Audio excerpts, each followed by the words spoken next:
Hi friends, എല്ലാ കൂട്ടുകാർക്കും നമ്മുടെ ചാനലിലേക്ക് സ്വാഗതം. അപ്പോൾ ഇന്ന് രാവിലെ എഴുന്നേറ്റ് ചായ തിളപ്പിക്കുകയാണ്. ചായയൊക്കെ എല്ലാവർക്കും, ചേട്ടനും അമ്മയ്ക്കും എനിക്കും ഒഴിച്ചു.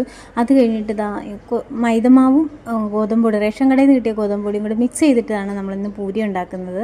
അപ്പം ഈ പൂരി ഞാൻ ഉണ്ടാക്കാറില്ലായിരുന്നു, കാരണം എനിക്കത് റെഡിയായിട്ട് വരാറില്ല. പക്ഷേ ഇപ്പോൾ 1-2 തവണ ആയപ്പോഴത്തേക്കും റെഡിയായിട്ട് വരുന്നുണ്ട് കേട്ടോ. നല്ല സോഫ്റ്റ് ആയിട്ടുണ്ട് മാവ്. ഞാൻ ഒരുപാട് തവണ കുഴച്ചു നല്ലതുപോലെ സോഫ്റ്റ് ആക്കിയിട്ട്, അപ്പോൾ നമ്മൾ കുറച്ച് നേരം അടച്ചു വെച്ചു. അത് കഴിഞ്ഞ് എടുത്തപ്പോഴത്തേക്ക് കണ്ടോ, മാവ് നല്ല സോഫ്റ്റ് ആയിട്ടുണ്ട്. അപ്പോൾ നമ്മൾ എണ്ണയൊക്കെ ഒരുപാട് വേണം, എണ്ണയ്ക്കൊക്കെ ഇപ്പോൾ എന്താ വില. അപ്പോൾ അതുകൊണ്ട് ഞാനിങ്ങനെ കുറേ നാളായി പൂരി ഉണ്ടാക്കിയിട്ട്, അപ്പോൾ ഇന്ന് എന്തായാലും ഒന്ന് ഉണ്ടാക്കാമെന്ന് കരുതി അങ്ങനെ നമ്മൾ കിഴങ്ങ് മസാല ഉണ്ടാക്കാനായിട്ട് എണ്ണ ഒഴിച്ച് ഉഴുന്ന് വറുത്തു, കടുക് പൊട്ടിച്ചു, സവോള ഇട്ടു.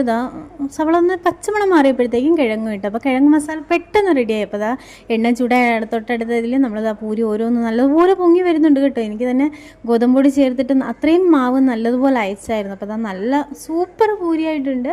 അപ്പോൾ പൂരിയും മസാലയാണ്, കിഴങ്ങ് മസാല. അല്ലാതെ കിഴങ്ങറിയൊക്കെ വെച്ച് കഴിഞ്ഞാൽ ഗോപുട്ടിനൊക്കെ കഴിക്കാൻ മടിയാണ്. പക്ഷേ ഈ പൂരിയുടെ മസാല ഗോപുട്ടിന് ഭയങ്കര ഇഷ്ടമാണ്. അപ്പോൾ കാപ്പി എടുത്തു. അപ്പോൾ ഇന്നത്തെ വീഡിയോ ഇത്രയുള്ളൂ. ഇപ്പോൾ പോയിട്ട് പിന്നെ വരാം. ബായ്.